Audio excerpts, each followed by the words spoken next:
Hello there. Welcome to the Saroy channel, wherever you are in the world, and so much love to each and every one of you. How are you doing?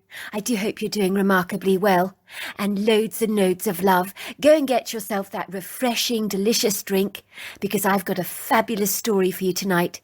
But before we get started, don't forget to subscribe to the channel, click the notification bell and the thumbs up, and let's get started with tonight's story. Dear Sarah, and all your lovely listeners, I was wearing black sweatpants with my brown hair tied up away from my face in a large pigtail as I pottered around my sumptuous new home, happily opening boxes, unpacking everything, while listening to Spokane radio news and talk. They were talking about some of the best places to eat in Spokane. I was using a sharp-bladed knife, ripping through the duct tape on the outside of the box, labelled in bright red pen, kitchen stuff. I began filling the rustic, creamy French-style cabinetry in this extraordinary open-plan kitchen with my crockery, starting with a long line of mugs on the shelves in the cabinets above the electric kettle for easy, efficient accessibility. Thankfully, the movers delivered my stuff all yesterday, dutifully unloading all my furniture in designated and assiduous spots around my new abode. So slowly and surely, it is beginning to look like home. The kitchen proudly boasts seamless white quartz surfaces that glitter and sparkle with speckles and flecks of silver, gold and red-type glitters within the quartz itself. There are smooth cream-tiled floors lined with very large Italian tiles, complemented by a stylish, smart, pale cream range oven with generous-sized gas hobs. It looks like an illustrious kitchen, the type that should be owned by a master chef like Gordon Ramsay or Jamie Oliver. And over the centrally built island there are hooks for hanging up copper pans and pots. My china crockery has all been painstakingly wrapped in bubble wrap. I didn't want to take a chance of anything getting broken during the move. I kid you not. It's a 37-hour drive from our house in Woodley Park, Washington, well, the house that we owned before we bought this property, to Spokane. No easy stint across Washington, let me assure you of that. I suck in a deep breath. I glance around the seamless kitchen, with the green and gold textured blinds that frame the wide glass windows. I can hardly believe this place actually belongs to me and my husband Alistair. I almost have to pinch myself to believe that this is real. This is really happening. I glance out of the windows briefly, watching the rain come pelting down over the viridescent green front yard, with its pretty scattering of trees, and the man-made rocky pond with water that gurgles over high sculptural rocks and blasts down the pool below on jets of foaming white water. I smile inwardly, a great big self-satisfied smile that cannot be subdued, for the lips of my heart are stretched so far, I think I could burst with the ebullient joy that is painted within me, like the inward brushstrokes of a colourful painting. It had really been a dream come true acquiring this property against all the odds. Believe it or not, I had been desirous to live in this house on the hill in Spokane, Washington, since I was 8 years old. In those days, this house was owned by an elderly couple called Mr. and Mrs. Sinclair. Beryl Sinclair was a striking-looking woman, with silvery hair which she wore tidied neatly away from her face in a bun, and sparkling silvery eyes. At the time, she was very good friends with my grandmother. In those days, when my grandmother was still alive, bless her soul, she lived in Spokane. I was staying with her for a couple of weeks, so she'd come to the Gables regularly, which was the name of the house, to enjoy tea with Beryl, and I would tag along. Beryl was an elegant woman who moved her body even in her old age with remarkable grace. Her hand gestures were almost ethereal. Her back so straight she'd make a pencil look crooked. My grandmother told me that Mrs. Sinclair in her younger days had been a prima ballerina, and that a couple of her paintings on the wall done in oils of a beautiful ballerina carrying her ballet shoes in her hands and smiling into the picture were in fact pictures of Beryl painted by a prominent artist at the time, in the days when she was a dancer. Was that really her, I wondered, looking at the picture in awe. She was so beautiful back then. Age was a cruel thing, was it not, I thought, robbing one of physical beauty so unfairly. Not that Beryl wasn't attractive, of course, but gravity does have an unfortunate way of causing the skin to sag and to wrinkle rather too easily, I'm afraid. None of us will ever escape. no matter how many Botox injections or fillers we might procure. I remember asking my mother once, why do people have to get old? Why do they lose their looks when the decades pass us by? My mother seemed to think that we all needed to experience the seasons of life. Being old would help us to look more on the inside than on the out. If we were so caught up by our exterior appearance, we might bypass what really matters on the inside, lose out on fully appreciating who we are as human beings and our purpose for being here. She made an eloquent point, I thought. When I walked into the Sinclair's house for the very first time, it was love at first sight. I was completely bedazzled by the resplendence of this gloriously regal-looking property. The walls of the house hugged and welcomed me with a warm embrace, as if in some way I really belonged. Some people say that houses choose us, not the other way round. I certainly believe this to be the case, as from the moment I walked into this house, it seemed to fit me like Cinderella's slipper. There was something about the congenial Georgian home that resonated with me harmoniously, on a deeper level, even beyond the mansion itself. Perhaps it was something about the large piece of land that the house occupied that spoke to my heart congruously. The glorious colourful rose gardens framed by pristine lavender hedges, the viridescent lawns, the large apple orchards, the sprinkling of trees that peppered the lawns so gracefully. I loved everything about this prepossessing white 1800s building, with its rigid symmetry, perfect windows and door placement, all based on the golden ratio, I might add. The sheer, understated classical elegance of this remarkable building grabbed my attention, galvanized my dreams, captivated my imagination, titillated my sense of yearning. The bright white mansion sparkled against the vibrant, flamboyant, verdant greens of the countryside that were jaw-droppingly magnificent. I loved the way the bright light of the sun bounced against the house in golden shadows. The interiors were equally as arresting. There were grand, sweeping marble staircases, framed by ornate, curvaceous balustrades, occupying pride of place in the central foyer. High ceilings, classical columns, interesting alcoves, charming, curious nooks and crannies, large bookshelves, glass cabinets, antique furnishings. I remember I was sitting with my grandmother as Mrs. Sinclair poured us tea in the finest bone china. She served us large slices of her pineapple upside-down cake, which melted in the mouth. I remember bursting out to Mrs. Sinclair. "One day I'm going to own this house, Mrs. Sinclair," I said with a broad grin on my face.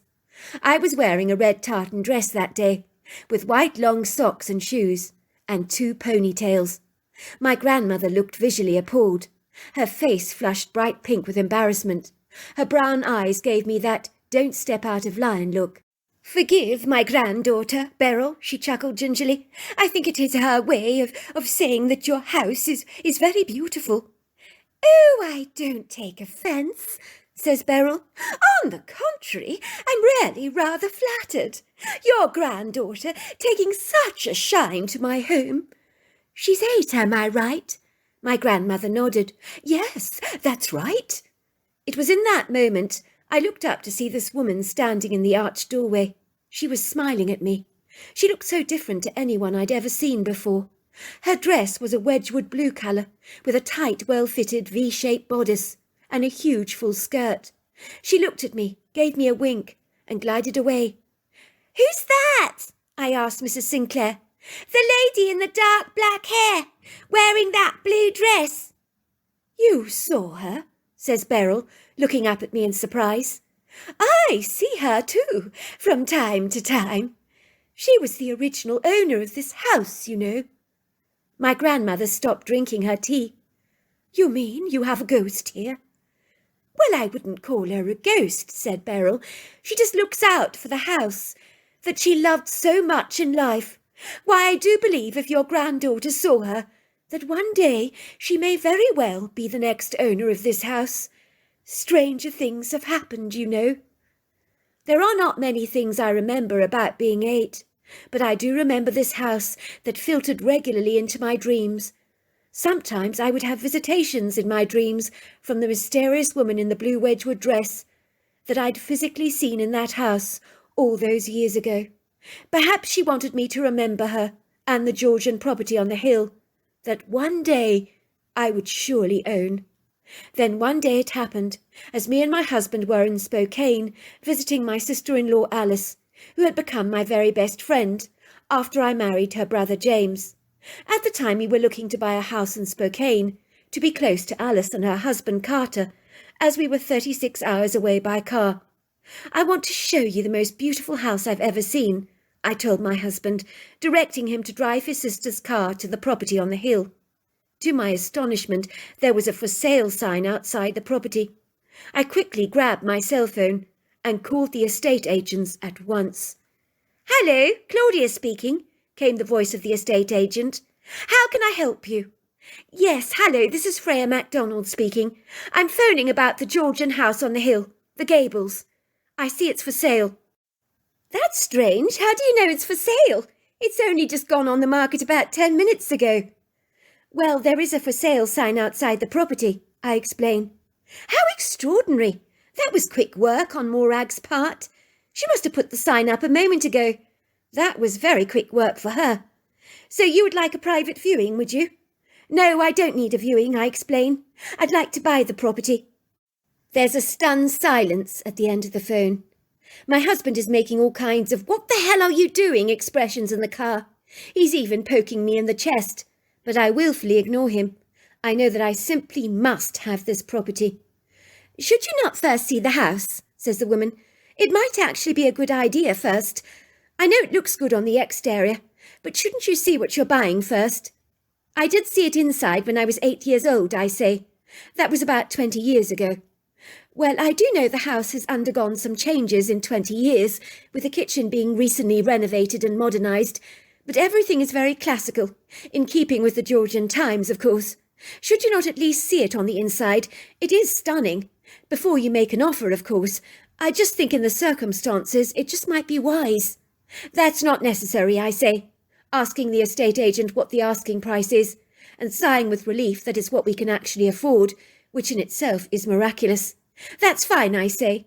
"Please will you contact the sellers? Offer them the full asking price. Call me back in 10 minutes, will you?" "Will do so," says the agent, her voice registering bewilderment. "What on earth are you doing, Freya?" says my husband. "Putting an offer in on a home we haven't even seen yet." But he knew by my determined, resolute expression that there was absolutely no point in arguing with me. Don't they say happy wife, happy life? My husband lived by those rules. The phone rang back in 10 minutes. "Hello, it's Claudia speaking. Very good news. The owner of the Gables has accepted your offer." She chuckles. "I admire your tenacity, madam, but I wish all my house sales could be this efficacious." It was a month later, and me and my husband had moved into the property. He took me in his arms and said, "Freya, I shouldn't have ever doubted you. Your phenomenal taste. This place is perfect for us. It's grand looking, but not too ostentatious. It feels like home." "Why do you think I put an offer in for this house? That was the first thing I noticed when I was 8 years old, that this place felt like home." As I'm unpacking one of the last mugs into my kitchen cabinet, I see my sister-in-law's white Honda Accord driving down my driveway. It's still belting down with rain. The car wheels slosh through pools of water on the drive. What's Alice doing here, I wonder? Shouldn't she still be in California, which is a 16-hour drive from Spokane? I glance briefly at the clock on the kitchen wall. It's 9:30 in the morning. This is an early visit for Alice. I hear the car door slam. I see Alice bolting towards the door, with a small umbrella covering her head. I sense she can't get to the door fast enough. I hear her pounding on the door impatiently. So I totter over to the door and shout, "Keep your hair on, Alice. I know you're excited to see me, but give me a moment." I open the door. Alice is standing there. She quickly closes her umbrella, perching it outside the door to use later if the need arises. She's wearing black yoga pants and a grey baggy sweater with black writing that reads, "It's fine, I'm fine, everything's fine," written on it, which is quite ironic and uncanny, as everything about Alice's demeanour is far from fine this morning. She bolts into my house hurriedly, running through the foyer into the kitchen. She begins to put on the kettle. "Oh my God, you will not believe what bloody happened to me. Look at me, I'm shaking." She stretches out her arm in front of me. She's right, it's trembling. I watch in befuddlement as my sister-in-law is spooning coffee in a mug, filling it with recently boiled water, piling 6 teaspoons of sugar into the mug, one after another, complemented by a big slop of milk. I didn't think she took sugar, but 6 teaspoons, that's crazy. Was she looking to have a diabetic coma? She's opening my tin of chocolate chip cookies without even batting an eyelid. She begins to dunk a cookie into the coffee and finishes it in 2 bites. I need some coffee. I need some to calm me down, she says, taking a big swig. Everything about Alice is so nervy this morning, almost as if she's got ants in her pants, and is champing at the bit to tell me something. What the hell happened in California? Is everything all right? I ask Alice, my mind racing at 1,000 miles an hour, as I wonder what unlikely thing could have transpired in California. Alice sits down on the kitchen counter, slams it very hard with her fist, as if she's punching the whole counter, which vibrates, while the coffee in her mug swills like a tempestuous sea. You're not going to bloody believe it, girl. I can't bloody believe it myself, she says, slamming the counter again. If she's not careful, she's going to hurt her fists. The white quartz kitchen counter is hard and unyielding. So you went on your company trip to California. How did it go then? Fine. Everything went fine, she says, oscillating her arms in a dismissive gesture. You know, boring work, stuff, meetings, fancy dinners, the usual. I stayed on for a couple of days with my work colleague Esther, and we went to visit the Lausanne Volcanic State Park. I've always wanted to go there. It's an amazing place. She lowers her voice to a faint whisper. But there's something not right about that place. Something really, really off. What do you mean not right, I ask. And where is this place exactly? I've never heard about it before. It's spread across the Cascade Mountains in northern California, in portions of Shasta, Lausanne, Plumas and Tahana counties. I think it's about 100,000 acres. It possesses a dramatic landscape of ancient old-growth forests, glacier fields and canyons covered with snow and dotted with trees and active volcanoes. It's a geometrical formation that they actually call the Ring of Fire. There are a plethora of volcanic hot springs there. You see this brown, murky water, bubbling, spitting and rising up into the ground, rather like a milky tea, or plopping mud pots. And then there's steaming south vents as well. In the furthest distance, you see the formidable figure of Mount Lausanne, which is considered one of the country's most dangerous volcanoes. When I spotted it first, I could see this white formation of clouds moving behind this bluish-grey-looking mountain, very fast, which was really dramatic. Needless to say, me and Esther were hiking in the foothills together. There are grassy verges there, undulating rocky hills, with rocks that jut out of the landscape in pronounced ledges. There are open clearings, silvery lakes that twinkle in the morning light, a plethora of trees, some with incredibly impressive rugged trunks. There are quaking aspen trees, cottonwoods, ponderosa pines, sugar pines and white pines, deciduous trees, along with lots of bedazzling viridescent fauna and flora. Wild flowers including irises, spotted coral woods and violets. By all accounts, it started as a normal day for me and Esther. We were walking along the footpath, and then both suddenly became overwhelmed with a disquieting feeling that something was watching us. It was the most discomposing feeling that I've ever felt before. In fact, it was so irksome that it gave me the heebie-jeebies. I look up at Esther. Her eyes have grown as wide as saucers. "Do you feel it too?" she whispers to me. "This creepy, unnerving feeling that we're being watched by something." "Something's definitely watching us," I whisper back. "Whatever it is, it's not good." That's when we see standing before us 3 lizard men. They're staring at us with huge lizard-like eyes. "What do you mean, lizard men?" I ask. "Exactly that," said Alice. "There's no other way to explain it. It's the only way I can describe it to you. Lizard men. These 3 men were wearing human clothes like hoodies that covered their heads. But like you or me, they possessed a human-shaped face. But they looked exactly like lizards. They had scales all over their face, like a lizard's, along with distinctive brown markings. And the eyes, oh my God, Freya, the eyes. They were so menacious. I've never seen anything like that before," she said. "These lizard beings were not benevolent. They were glaring at us. They were hostile and malevolent. And in front of our eyes, they morphed into human beings, almost as if they shape-shifted in front of us. The men then shouted at us, You're not welcome. Leave now. Leave at once. I assure you, after seeing what we'd seen then, we didn't hesitate to run as fast as we could. We darted away, and even when we got to the car, we didn't even stop to draw breath. We were so freaked out. I think if these lizards can shapeshift into human beings, they could easily live among us without us being aware of their presence. I ask you, Freya, what were these incongruous beings doing at Luzerne State Park? Why did they tell us we weren't welcome? Why did they tell us we had to leave? I mean, we were perfectly entitled to walk anywhere we wanted around there, were we not? The park is open to the public. Of course it is. And I asked Esther if she'd seen the lizards, before they turned back into men. And she said, hell yes, I saw everything. She described them as the most obnoxious human beings she'd ever seen. The same size and stature as a regular human being, but with reptilian scales. Very unsavoury energy. I know I wasn't hallucinating, Freya. I know what I saw. My sister-in-law's revelations have got me excited. My heart is fluttering. I'm always fascinated by ambiguous things that can't be explained. I suppose you could describe me as a seeker. I've always believed there is more going on in this world than we can hasten to imagine. I grab my sister-in-law's hands. Please, I beg her, please take me to where you saw those lizard beings. I want to see them myself. Alice pushes my hands away. Are you crazy? There was something satanic about them. I can't take you there. Look at me. I'm still trembling from the experience. Please, Alice, I beg. You know how fascinated I am by the unexplainable.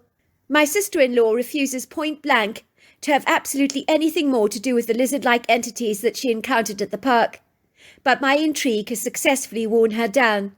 After a while she relents, finally agreeing to fly with me to California in the next couple of days, to take me to where she'd seen the lizard entities. We probably won't see anything, I assure her. I'm sure tons of people go to the park every single year. I doubt they have such incredulous experiences. Of course, in my heart, I'm hoping that I will see these lizard beings for myself. And when I tell my husband about the strange encounter, my husband suggests that his sister was hallucinating. Don't be ridiculous, I pipe. You know Alice. She's of perfectly sound mind. She's possibly the most balanced person I know. She's so truthful. She never makes anything up. Besides, I know her friend Esther. She also witnessed the lizard-like beings. Well, maybe there's something in the air there. People breathe it in that could have hallucinogenic qualities. After all, the place is a plethora of unusual geographic phenomena, is it not? I mean, that's the location where the mysterious ring of fire is, and all those plopping mud pots. Yes, I know. It is possible, I say, that it was a hallucination, but I think that unlikely. I mean, 2 women both witnessing 3 men morph from lizards into human beings who are telling them to get the hell out of there is, in my opinion, a reliable witness. It was during that night when I went to sleep that I had a lucid dream. The woman who used to own this Georgian house in the 1800s entered my dream. She told me not to go to Lausanne Volcanic Park. They know you're coming. They want your blood. I woke up with a start the following morning, deciding to keep the strange lucid dream to myself. I didn't want my husband telling me I shouldn't go to Lausanne Volcanic Park. I knew he would see that woman in my dream as my intuition speaking to me and guiding me with a sagacious wisdom, while I knew with absolute certainty it really was the ghost of the woman in the house speaking to me, that I'd physically seen as a young 8-year-old girl. She had been warning me not to go. What did she mean, they want my blood? Who wanted my blood? And why? Was she talking about these lizard beings, I wondered? My husband is a staunch follower of Nikola Tesla's work, believing the scientist's words about our intuition were absolutely true, as Nikola Tesla said that our intuition is ahead of accurate knowledge, in other words, is always correct, and should be adhered to at all times and followed. Either way, I couldn't listen to that advice. Perhaps I'm obstinately stubborn. Well, of course I am, and that goes without saying. I was like that when we purchased this Georgian house, audaciously, resolutely determined. In the same manner, I was so tenaciously enthusiastic about going to Lucerne Park with Alice that I was not going to allow any lingering doubts to confiscate this perfect opportunity of possibly encountering a lizard being, if there was a teensy-weensy possibility that I might just have an anomalous sighting. When Alice and I arrive at the park, before we even went on our hike, she asks me, Are you sure you want to do this? Of course I am, I say. I didn't come here all this way to abandon an opportunity like this. Well, I hope we don't see a lizard being, she says. But my husband assures me there's only a 1% chance we might have a repeat encounter. I can hear that Alice sounds optimistic about this, that her husband has successfully managed to obliterate her fears by assuring her that what happened to her that inauspicious day was unlikely to ever be repeated again. Of course, I know he's right. Those were words I didn't want to engage in my thoughts, but I knew they were profoundly true. The chances of having a repeat encounter with these lizard-like entities bordered on zero. Even so, I absolutely refused to be discouraged, so we both throw our light backpacks over our back, venture earnestly up the foothills. Do you think you remember whereabouts you saw these lizard beings, I ask her, after we'd been walking for quite a while. I'm not sure, said Alice, looking around vaguely. Everything looks the same. The rugged landscape, I mean. All of a sudden, I irrationally take charge, almost as if something invisible within me knows exactly where to go, as if I'm being guided by unseen hands. Alice described me later as being doggedly determined, with a look of absolute conviction on my face, as if I knew exactly where to go. I remember Alice is flapping like a pigeon trapped in a room, desperate to find the exit. She's panicking as she begins to sense something profoundly bizarre. She believes I'm not acting right, but even though she's overcome with a dreadful angst, she can't abandon me or forsake me. She'd never forgive herself if she did. After all, she'd agreed to accompany me on this trip, did she not? Furthermore, I was her very best friend, and I was married to her brother. Every part of her body is sounding off warning sirens like ambulances driving at breakneck speed, with their hazard warning lights flashing red and their sirens screaming loudly. She wants to hightail it away from this place.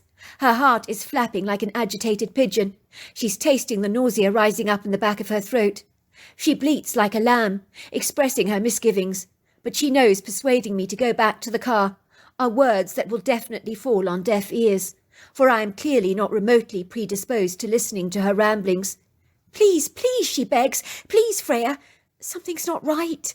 Let's go back to the car before it's too late. Something feels terribly wrong. I feel it in my gut.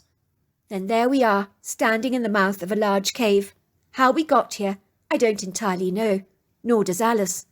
One moment we're walking up a precipitous mountain trail. The next minute we're standing outside a long cave that clearly leads deep into the jagged mountain. I discern a malignant chanting sound coming from the depths of this cave. The only way I can describe it, as sounding rather like a nefarious satanic ceremony of some kind that is being conducted within the cave. I've heard similar ungodly demonical chanting music before, in iniquitous, dark, Luciferian, unhallowed, egregious movies, where devil worship is bodefully employed. Similarly, the sound is cloying. It clings to us with a tacky, doleful, oppressive energy, rather like a thick, heavy blanket you can't throw off very easily. You would think that something at this point in time would make me rise out of this murky fog, come to my senses. But common sense has eluded me, like a disenchanted friend. Wisdom has fled from me on the wings of an eagle. Intuition no longer persuades me to listen to her gentle nudges. My determination to go exploring in this cave is recruited with a pertinacious resolve that cannot be dimmed, quashed, or even suppressed, like the bright light of a blazing sun on a hot summer's day, simply refusing to slow down or to cease shining so assiduously. As we enter the cave, the first thing that seizes my attention is the uncharacteristic smoothness of the cold floor beneath my feet, that if you rub your hands, it is cold and flat, like a marble slab. How is this even possible? As we trudge deeper into the cave, a black flapping ribbon of cloud flies over us. We realize bats are everywhere. There are hundreds of them in the cave, some hanging upside down in large clusters. As we enter the cave and move ever forward, I'm shocked and bewildered to notice the chanting growing louder, louder and louder, and then we see black candles, a large table, figures wearing brown hoods, all gathering around the table. On the long table is a naked woman, but she's alive. I realize she's not even restrained by any belts or chains, but appears to be freely lying across the table, almost as if locked under some kind of mind control. In her upper thigh there is what looks like a large tap, locked into her femoral artery. The chanting continues. The hoods are flung back. Everyone bows. And that's when I see all these beings are human lizards covered in scales. Is this even real? Surely not. They turn on the tap and pour the woman's blood from the tap into the silver goblet, and they gluttonously take turns to drink this blood, bowing their heads in prayer. The woman on the table begins to fade, as the blood is literally siphoned out of her. That is when one of the lizard begins to turn around and says, "So you came. We've been expecting you. Our next supply of blood has arrived, promptly on time." And in that moment, I know that this is no accident, that I was so determined to get here. I was under some kind of mind control.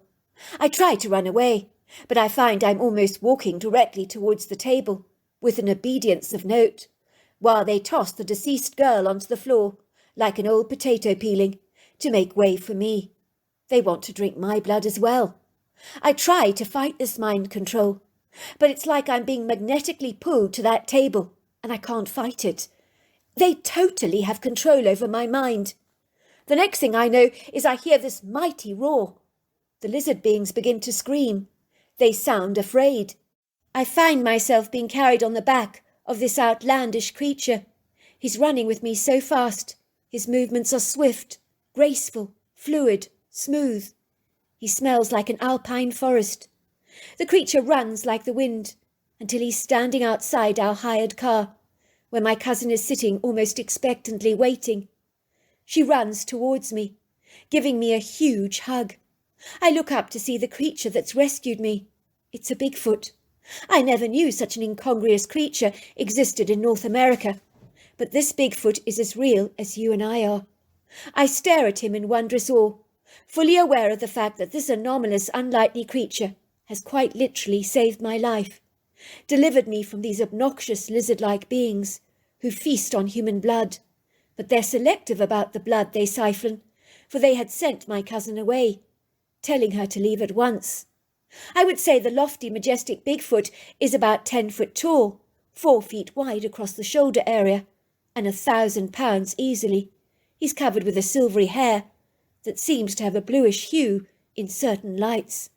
In any normal circumstances, seeing a creature as mighty and as powerful as this would make me run for my life, for he is so intimidating. For many, a brief glance at such a mighty beast, they would perceive their life to be in perilous danger. I am certain these lizards' lives were. This creature does not embody fear. Everything about him is benevolent, kind, congenial. His eyes are just extraordinary. I'm struck by how noble and human-looking his face is, with pronounced cheekbones, a sloping forehead, hooded deep-set dark eyes, and a powerful masculine jawline. I look at him incredulously. To my amazement, the creature is talking to me telepathically, for a majestic male voice enters my head as clear as day.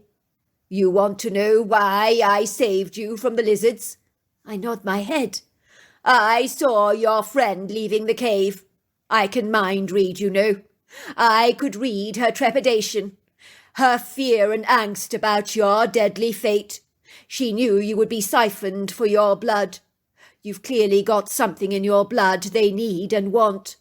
That was when I knew the lizards were having a blood ceremony, so I knew someone needed my rescuing." "They're frightened of you," I ask. "The lizards, I mean." The Bigfoot nods. "They're all frightened of me. I've killed a lot of their kind, and I will do so more. They're evil to the core. They live in caves and caverns under the ground all over this world. They're despicable, evil, grotesque. They use mind control to get their victims here." "But why did they choose me?" I ask. "How did they know who I was, that I had the kind of blood they were looking for?" "Your friend here came to the park. She encountered a couple of lizard beings. They were able to look through her mind, sift through it, see if she knew anyone who had the special blood that they like. Then, using mind control, they called you from far away. That's how it works. You would find yourself having this incongruous desire to come to this park. When you arrive at the park, they lead you straight to the cave. It wasn't an accident you found it. Of course, these other beings have other ways and means of luring their prey to these caves. Not all of them, I know, but I imagine they involve some kind of mind control. You mean they can see everyone my sister-in-law knows, and actually discern their blood type from that far away? The Bigfoot nodded. Yes, they can even smell it. Thank you, I say. Thank you. Thank you. The two of us spontaneously rush into the Bigfoot's arms to thank him by giving him a big hug. But you try getting your arms around something so big, like the huge girth of a redwood tree. It's almost impossible. I'm glad to have been able to have helped you, I hear him say in my head. I was at the right place at the right time. It happens once in a while. I have rescued others like yourself from this blood ceremony before, but many are not so lucky, I'm afraid. It's always done under the cover of clandestine secrecy, you see. So that's why I can't always help. I was to learn from my sister-in-law Alice that this huge lizard being told her to leave at once, or there would be deadly consequences for her. That was when she saw the Bigfoot, who had assured her in her mind that I would definitely be rescued, and that she was to go back to the car. I believe him, she told me emphatically. He was so big and powerful, I knew he'd take down any of those lizard beings in a heartbeat. To cut a long story short, me and my sister-in-law are still the very best of friends. I still live in my house in Spokane, Washington, and on occasion I've seen the 1800s woman's ghost. I think she looks out for me, I really do. But I've definitely come to the conclusion that there is so much more to the world than meets the eye. So there you are. That's my story. Wow, what an incredible story. Until next time, goodbye and good night.